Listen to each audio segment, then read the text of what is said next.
All right, so they put out the Q&A, which is separate to the Q&A that we had with ZD and Chris. So yeah, they recently announced the Atlas expansion, which launches next week. That's this Friday in exactly 5 days, 22 hours, 59 minutes, 40 seconds. Log. Here's some of the Q&A answers and questions and stuff, which is essentially what Q&A stands for. So yeah. How does the Maven gameplay progression work? Does it occur alongside the Cirrus Watchstones progression? So the Maven progression is not tied to Cirrus Watchstone progression, which I think is good. After your first encounter with the Maven, you can call her to witness map bosses, map boss kills using her beacon on the map device. Her presence makes the boss more difficult. Nice. I can't wait for the crab to be more difficult. It's not that it's difficult, it's just annoying. Face boss and whatnot. From time to time, you will be invited to Maven's arena to fight an escalating number of bosses in the arena. 3, 4, 5, 6, and 10. The 10 boss fight is repeatable and can be farmed. After the 10 boss fight, you may have an opportunity to fight the Maven herself. So is it like once you've captured the bosses, you can repeat it over and over again? Like without having to recapture the bosses? Maybe they'll answer in a sec. The progression is on a per region basis. With each successful fight in the Maven's arena, awarding 2 passive points, which can be allocated to the Atlas tree of that region, which is crazy. That's the coolest thing. They already said that you can't have triple Kitava. You can only have one of each boss. How do progression and rewards work for the Maven in party play? If you invite the Maven to witness a boss fight and complete her fight with other party members, they'll also be counted as having completed that fight. You can also take the boss, take on the bosses simultaneously with the party, but the success of that fight will be awarded to the instance owner, which makes sense. So you have to hop instances if you want to progress on other people's Atlas, which I think is fair.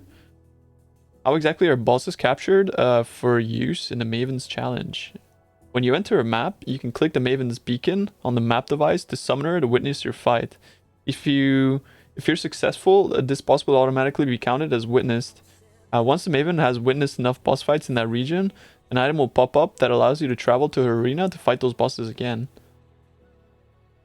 The Maven seems like an expansion to the Cirrus and Conqueror's endgame in a similar fashion to how the Elder was an expansion to the Shaper endgame. Can we expect Maven's story to be connected to the Cirrus arc, or is this more independent? The Maven storyline exists in parallel with the Conqueror storyline. Lore-wise, the Maven is an Eldritch entity and more of a continuation of the Elder storyline, which is separate from the Cirrus and Elder Slayers, which I think is good because the Eldritch entities are way fucking cooler, man. They're way cooler. I think they're way more Pog. Or, not Pog. Actually, no, that's okay. We can say Pog now. Pog champ. How will the boss fight be scaled in difficulty within the Maven's arena fights? The first invitations are quest items to progress through the increasing number of bosses you're fighting in your arena. After you have first completed the 10 boss fights, you have the chance to receive invitation items which can have mods. Invitation items which can have mods and are craftable, allowing you to scale the difficulty of that fight. You cannot have duplicates of the same boss in the Maven's arena. So yeah, you were saying like 3 Kitavas. You cannot have duplicates of the same boss in the Maven's arena. Although I wonder if like Lava Lake and like for example Belfry, not the same boss, right? So you could technically have 2 Kitavas. And the bosses are scaled to a fixed monster level based on the number you are fighting at once. Alright, I think this is more lore. Yesterday's reveal mentioned the Maven is the first. Is this planned as an expandable system? The Eldritch entities have noticed that the Elder is missing. The Maven is the first to come seek us, but she may not be the last. Damn. Oh shit. Can a Maven witness a unique map boss? No. No Megalul. Does a tier of the map boss affect the captured boss? Likely how Watchstones alter tiers of maps. The Maven's challenge have fixed monster levels, so the tier of the map doesn't directly impact the level of the map boss when you fight it again. Harder Maven challenges do also require that you capture bosses in higher tier maps though. Okay, so like the bosses will be scaled depending on how many bosses you have within the Maven arena, but like you will have to like do higher maps to scale the Maven boss fight monster tier level thing. So to progress the Maven arena fight, you'll have to go to higher tiers and stuff. So that's pretty cool. Hopefully you won't just be able to like repeatedly farm low tier maps, and that's my main concern, because obviously if that's like the most efficient way, then you're gonna want to do that instead of going to higher tiers, which is not the greatest thing in Path of Exile, you know, which has been also a recurring theme generally. You know, with like the quarry, the harbor bridge, and that sort of stuff. So that would suck if that was the case. So how will bosses? Well, obviously you won't be able to do like quarry and stuff because it's only in map mechanic, but still, you know, like lower tier maps and stuff. How will bosses with more complex attacks such as Rigwald's Wolf Barrage, Shock and Horror, Conley the Unrepentant? By the way, I don't know who this is, but like I've obviously seen him, but I don't know who Conley the Unrepentant is. Function in the arena. Boss skills that are usually tied to the boss's arena have generally been adjusted to make sense in that context of the Maven's challenge, rather than being removed entirely, which makes sense. Exactly how this was done was on a case-by-case basis. Damn, that's a lot of development work. How does the Maven interact with twin maps? Upon defeating both bosses, the Maven will add one copy to her challenge. But they're gonna be like both buffed, so it's gonna be a difficult boss fight, I suppose. Because obviously when you summon the Maven into the boss fight, they're gonna buff them, right? So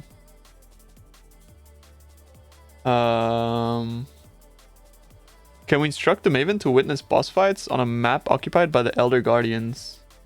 Yes. I wonder if they're gonna drop the dude. I wonder if they're gonna drop the fragment. Just think about it. You could do a Chimera, right? Or Chimera. Get the fragment from inside the map, and then if you fight it in the Maven's arena, can you get another Chimera fragment?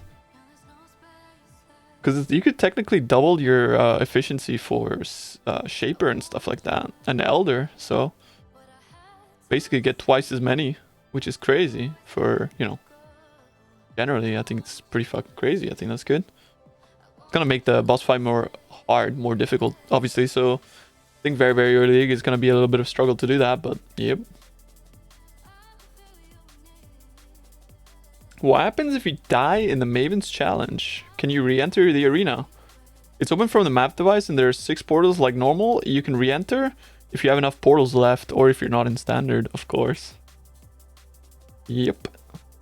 Okay, now we get into Atlas passive trees, which is I think the most important, not most important, but most exciting thing about the expansion. Are trees specific to each region of the Atlas? Yes, each region has its own fixed tree and only applies its bonuses to the maps within that region. You earn passive points for each tree separately. However, the Atlas respec points, which come as a form of an orb, are not region specific. I would really like for them to like maybe add an orb that you can change. Like, oh, dude, I want this to go there and that to go here, so you can actually like choose which region you want to run. But it makes sense that it's this way as well, I suppose. At what stage will you unlock the Atlas region? Around Awakener level 8? Question mark. Awakener level 8 is a good estimate for when you'll be able to unlock all passives in all regions. You will be able to unlock a full region tree per single region well before that though. So it's pretty fast to progress, it seems. With Atlas passive trees being specific to each region, does this mean that, for example, you'd only find Beyond in like Proxima tree and no other? Each Atlas tree is unique, however, some mechanics appear in multiple region trees. Yeah, because there's not enough league mechanics to actually have independent trees for each specific region. So it makes sense that they made sort of like kind of duplicates, but they're not exactly duplicates. They're just like different modifiers of the league mechanic itself. So yeah. Do the mechanic modifiers by the Atlas passive trees still spawn randomly, or can they spawn by using can they only spawn by using the tree? They still spawn randomly in any map at the same rate that they previously did, of course. So otherwise, if they didn't spawn, like it would actually be a huge nerf to master missions and stuff like that. So, or like non-master mission, just league mechanics in general. Maps would feel pretty barren. Do Zana's map device crafting options still exist? I mean, we saw that even in the trailer that they existed. This is a pretty weird question. Yes, they do work as they always have. The set of Zana mods will be available during patch 3.13, will be revealed this week. But from the videos, we could see already what was on the map device, assuming they're not going to change it. But we could see that, like, for example, there was Beyond Domination. I don't know what else. Like, I don't remember exactly. But I remember seeing Beyond. There's no Nemesis. There's no Delirium, and there's no Blight. But obviously that might change. Maybe it was just a debate, yeah. Maybe it was just a debate. Yeah, they actually showed all of them, like, in different sections, like, where they scrolled and stuff, so. But we'll see, we'll see. It seems like a substantial step up in complexity from, with craftable Watchstones and Atlas passive trees, alongside with the current Watchstone progression system. How do you feel the average or newer player will handle the current Atlas and will handle this? The newer players handle the current Atlas and will handle this. The craftable Watchstones are optional content that do not lock your progression and are introduced well into the endgame. Players that want to maximize their Watchstone bonuses will have a reasonable understanding of the mechanic by the time craftable variants are introduced. Both Atlas passive trees and craftable Watchstones are also permanent features that do not require continual upkeep or time invested. So they're kind of saying like, this is an endgame thing, which early on you don't need to really like worry about if you're a newer player, but it's good. It's there for like for min-max later on. So again, they're sort of like shutting down the, we're not going to oversimplify our game because we want there to be like more depth in endgame, and I think that's really good. I think that's a really good approach, because, you know, obviously there's people that really love Path of Exile and they play it a lot and they want to have that depth in endgame. So kudos, Pog. How do you obtain Atlas respec points? A new currency item will grant them. This item will drop randomly, but there are also more deterministic methods of obtaining them, which you may discover while playing. Okay. How hard is it to respec Atlas passive trees? Is it something players would need to adjust often or leave intact most of the time? There's a currency item which allows you to respec your Atlas passives. Often you want to change your passive trees up to the player and what they determine to be profitable. Yeah, I mean, makes sense. Endgame rewards.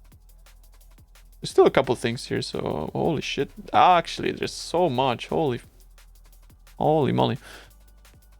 How can I track which Watchstone and Atlas passive tree are affecting my maps? When you put a map into the map device, there will be a pop-up that shows which stats are being applied to it by the Atlas passive trees and Watchstones. Alright, so that's good that they're adding visual UI and stuff. Is there a limit to the number of craftable Watchstones you can use at once? You can replace all possible Watchstones with craftable Watchstones. Note that each Watchstone is locked behind to a specific Atlas region. This will be indicated by the Watchstone's name. The idea behind this is to prevent optimal gameplay involving constantly shuffling Watchstones around your Atlas. I think that's good, because they recognize that it's tedious, the micromanagement, and even people that want to min-max, they don't really like the micromanagement, so that's good. Can I use a multiple of the same type of craftable Watchstones in the same region at once? This was actually one of the questions I was wondering when I saw them. Yes, and the effective mods will stack. Oh, wow. Yo, the effect of their mods will stack. That's pretty big. That's gonna be pretty OP. So you're gonna be able to double dip basically onto the tree, like the passive tree, as well as the watchstones that you put on top. Oh, that's kind of crazy. Do craftable watchstones ever expire or need to be replaced? No. Bless. I really hated the unique watchstones and the fact that I had to micromanage and buy like 30 of them per day to like run my maps, and yeah. So if this is like a worthy replacement for them, which I think it is, since you'll be able to stack them, I think unique watchstones, you know, my new best friend is craftable watchstones. Are craftable watchstones tradable? Yes. Do craftable watchstones contribute to awakener level? Yes. Can you find craftable watchstones before you get all your normal watchstones? You can find all the usable craftable watchstones before you receive your 32 Conqueror's watchstones, but you're unlikely to find many yourself before you receive the complete set of Conqueror watchstones. So it's sort of like you'll get more later on, but if you do find them, maybe you can like rush ALA in a way, but technically you don't really want to do that until you completed your Atlas anyways, so you might just want to replace the ones that you already have on your Atlas instead. What items can the Maven's orb be used on? Any influence, a body armor, helmet, gloves, boots, which has at least 2 influence modifiers. Legacy modifiers or modifiers that can't be changed, e.g. suffixes on the item with the suffixes cannot be changed mod, aren't valid. Okay, so yeah, they're getting they're trying to not repeat the Awakener Orb exploit that was happening when they were introduced, where it respected the meta mods. So that's good. I think that's good. I mean, from a crafting perspective, it just means that it's gonna be harder to craft stuff, but I think overall it's good. So wait, this does respect meta mods?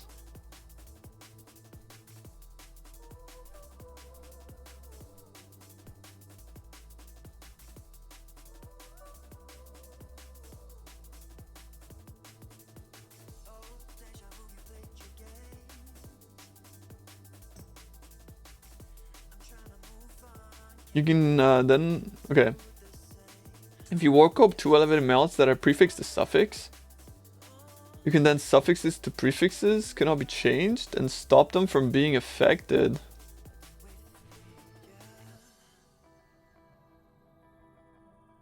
Right, it says the modifiers aren't valid, not the item. Wait.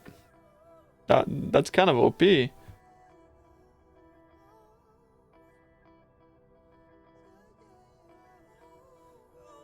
I can't really like picture in my head what that would do, because if you have like the suffix that you want to keep and the prefix that you want to get rid of, and you craft suffixes cannot be changed, then you use the orb on it, it's just gonna upgrade the prefix, right?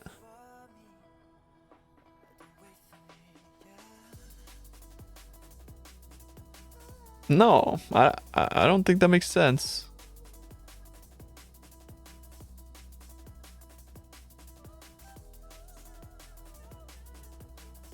I don't know.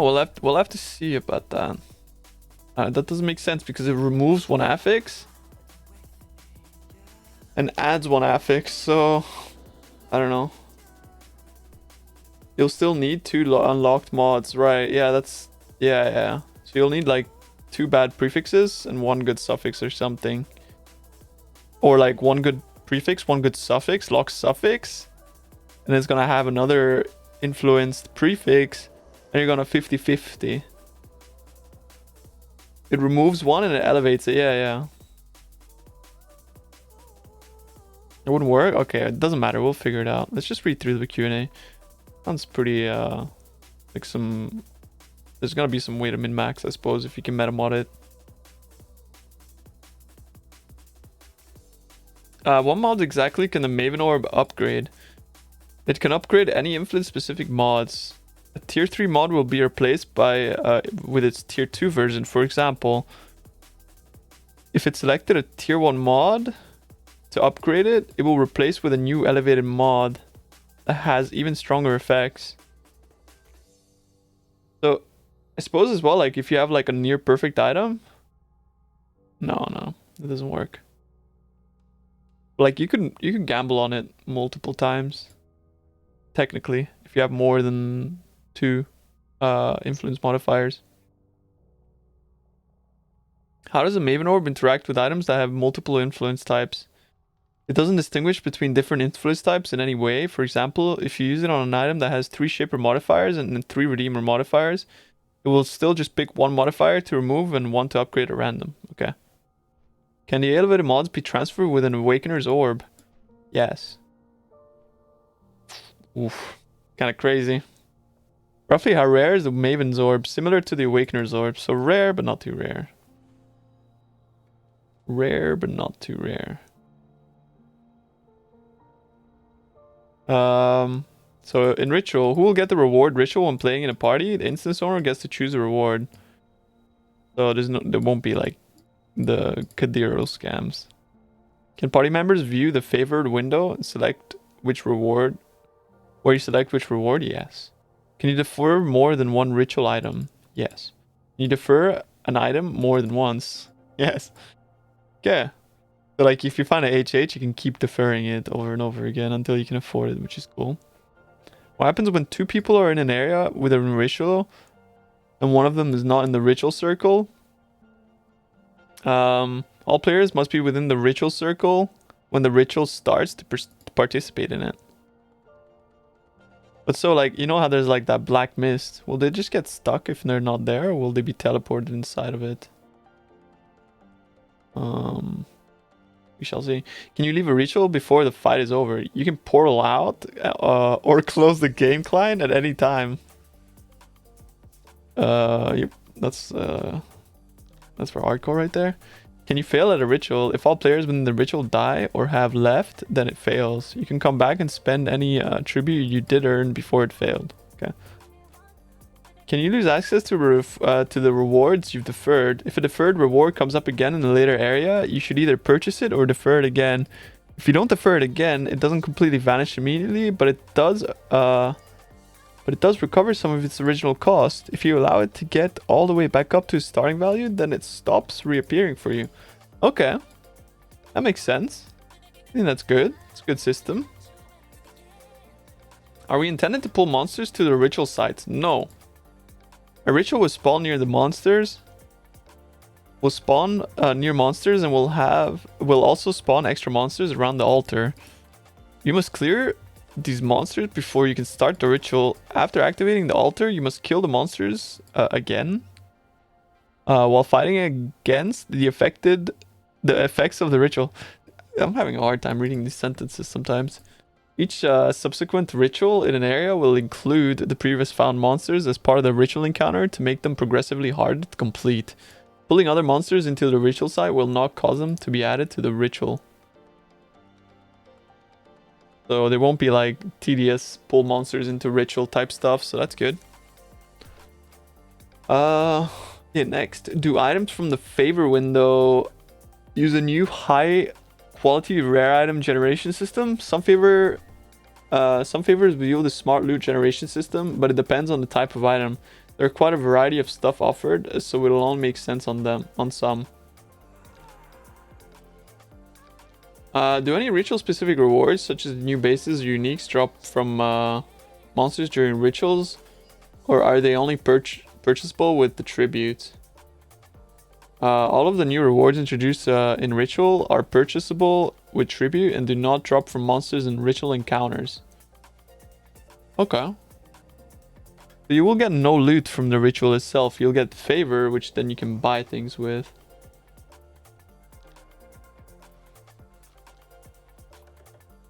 Okay.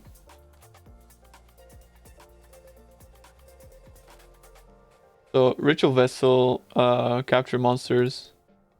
Ritual vessels capture monsters from a ritual site to use in later maps. Is this instead of doing the ritual or just afterwards with nothing lost? Okay. Okay. After completing a ritual, you have the chance to capture its monsters using a vessel, which can be used on a map to improve its challenge rewards.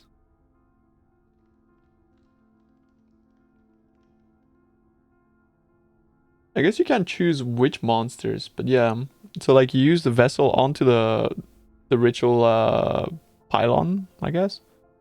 And then you put it in your inventory, and then you come back next map and you put that into the map device with the map, and then your next ritual will be like juiced, basically. The ritual vessels apply to capture monsters to all the ritual sites in the new map. And you use a vessel to capture those again, plus the new monsters from the map, stacking vessels again and again. You can only use ritual vessels in a map that does not currently have a vessel active. Oh, okay. So, yeah, you can't like... Yeah, okay, makes sense. Are there always 3 rituals per zone, or does the number of rituals per zone increase as you progress through the story? The number of ritual altars in an area does scale slightly as you progress, with a current cap of 4 altars.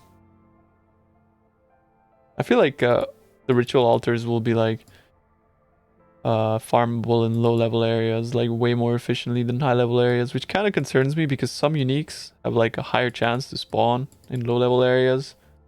Yeah, like Tabula or Headhunter. Yeah, because it obviously it makes it so like not every unique is available at item level 1, right? But a Tabula is. If you farm low level rituals, you're way more likely to find a Tabula than if you farm like monster level 83 or things like that. So yeah.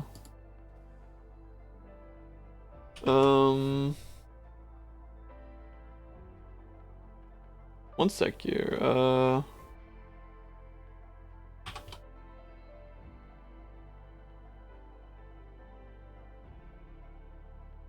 The ritual vessels. Okay, no, we already read that. Are there always 3 rituals per zone? Will there be any section mods that affect the amount of ritual points you get whenever the ritual mechanic spawns in the map? There are no ritual specific section mod. However, the mods that increase the number of monsters in a map will impact how many monsters you encounter in a ritual.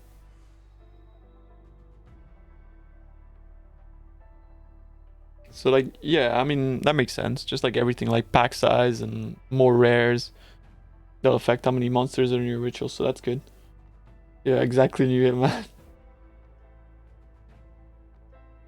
Will there be any specific mods? Oh no, I just read that, didn't I? Yeah, I was paying attention to chat and then my brain went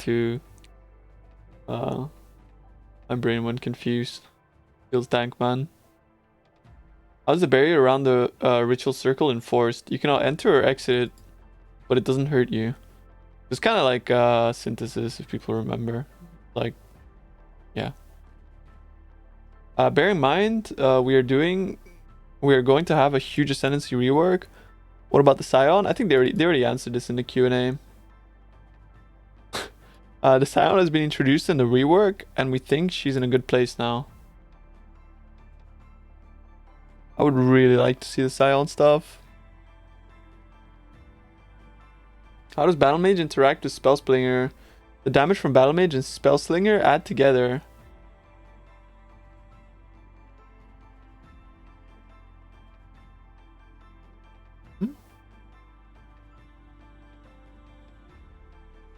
Add? Together? What? Isn't that crazy?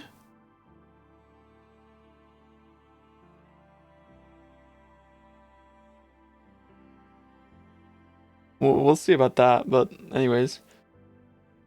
How does the Primal Aegis skill on Elementalist's Bastion of Elements passive work? It's similar to like the shield that we already have. The existing Aegis skills, exactly. Yeah, while the Aegis is active, it absorbs incoming elemental damage from hits instead of you. The Aegis will be restored to full when it doesn't take elemental damage from hits for a short time. It's like a bubble. It's like a bubble around you that absorbs elemental damage as you take it. essentially just flat mitigation for elemental damage, which is good. I think it's also affected by your resistance. So yeah. It's also worth noting that the recharge of all Aegis skills now can't be interrupted if they're completely depleted. The recharge time is 5 seconds on Primal Aegis, unlike other Aegises.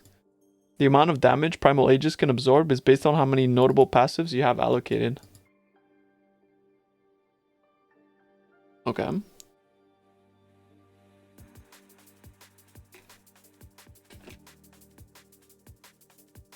When does harvest content start? Harvest content can only be found in maps.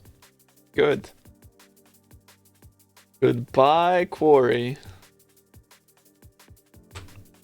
With the rework, the harvest systems, with the rework to the harvest system removing the gardening side of things, how will the Oshabi questline and subsequent fights be accessed? Occasionally, a portal to the Sacred Grove will contain the Oshabi fight. Rewards will have been rebalanced to reflect this change. I think nobody really wanted her rewards anyways, so I can't think of a single item from Harvest that was like really good. Maybe the glancing blow shield.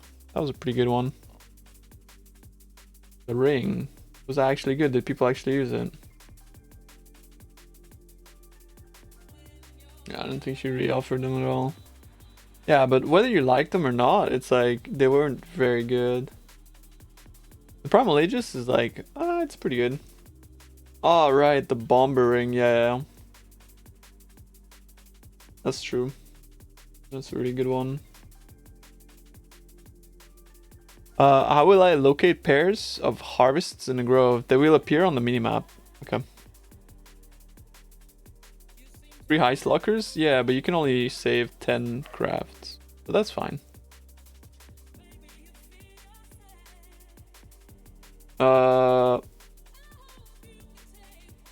In Heist, the meta for getting the most value out of the system centered around splitting valuable blueprints and running them infinitely for massive amounts of currency. Will this change in Echoes of the Atlas? You can still split blueprints. However, the copies are no longer fully revealed. There's doggies outside. Requiring you to acquire and spend reveals and markers again in order to maximize their rewards. Rewards from contracts and blueprints will also have been rebalanced. Which is, which means, like, I think nerfed. Hopefully they rebalance, like, the other things, like the armor chests, and buff those. And just nerf the raw currency. Because I think, like, the cool thing about Heists was the fact that you could get, like, synthesized rings and explodey weapons. Those kind of things were really cool. And yeah. That video should be in my VODs. Do we still get to use the heist locker? Yes. Have you been able to solve the technical issues that require the Rogue Harbor to become private? Yes, we have been able to fix the problems that forced us to temporarily make this area not public. So the Rogue Harbor is public again? Is that what they're saying?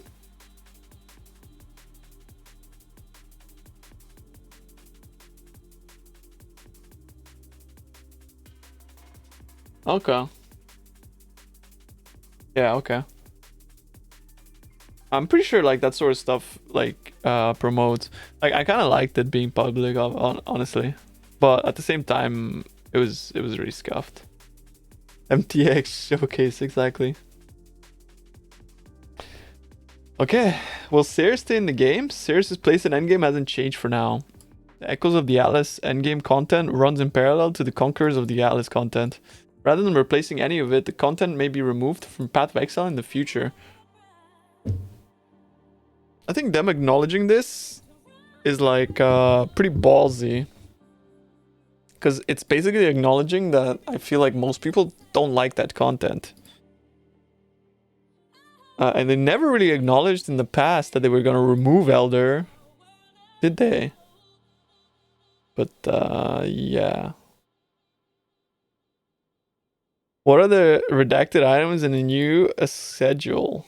They are Atlas passive trees and Atlas Ascendancy classes. We will reveal the Atlas passive trees tomorrow and the Ascendancy classes the day after. Good. Can we have the awesome background for the live stream as a wallpaper? Yes. Well, we'll be able to get this sorted. We'll be able to get it sorted and share it in the news as soon as possible. I think they mean that like space one. That's cool. Does the resonance on Trinity support have a cap? Oh, yeah, I was wondering this as well. We thought the cap was 25, but the cap is 50, which is pretty big. That means that you'll be able to keep your stacks for much, much longer. So, not longer, just, I mean, more consistent stacks. How does Ignite scale when you have Black Flame equipped? It works like the damage taken as X stat. Essentially, your Ignites will scale with its own fire burning damage stat, as usual, and not with chaos damage stat. However, the monster's damage taken will be scaled by chaos damage, affecting stats like chaos resistance and wither, and not fire resistance. Are alpha testers eligible for prizes and league start competitions? No, mega lol. As this expansion is boss driven, will there be a rebalance of experience and items drops from boss encounters? Experience that items that gained from bosses have not been rebalanced. What does this mean? Experience and items that gained from bosses have not been rebalanced, as we don't expect these fights to take significantly more time to complete. Okay. Will you ever implement the trade website into the game? This is not against our philosophy about trade, and we would like to include this at some point, but from technical perspective, this will take some time. I honestly don't see a, like, because even if you don't have 2 monitors, you just do this, right? And I think that's better because you have everything saved. You have your, you have your like little apps. You have all your passwords saved. You put your live searches, like this kind of stuff. So I think like alt tabbing is, I usually alt tab even though I have 3 monitors. You don't have to have like multiple monitors. Oh no. Do you have any thoughts on support characters? It is really important to see a diversity of playstyles. Our team has a lot of love for sports characters, so there will likely be more of them in the future. I think support characters are cool, but a character that's a damage dealer that supports himself and does more damage than any other build in the game and also is immortal, that's not so cool. So, yep.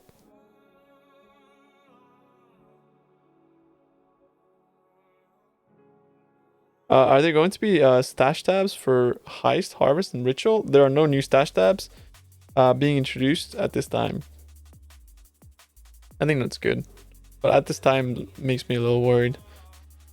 Will the new maps add 11 to the maximum Atlas completion bonuses? Yes, well actually 10, since Halls and the Grandmaster no longer grants completion bonuses in 3.13. It no longer grants completion bonuses, but it's still there. So, yeah, I was wondering like, yo, is Halls gone? But it's not gone. It just doesn't grant completion bonus, so yeah.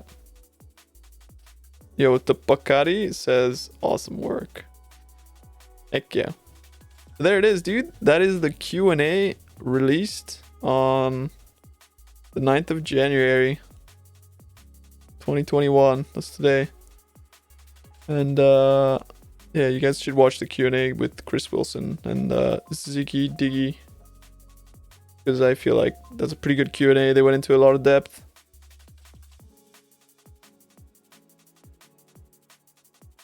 Yeah.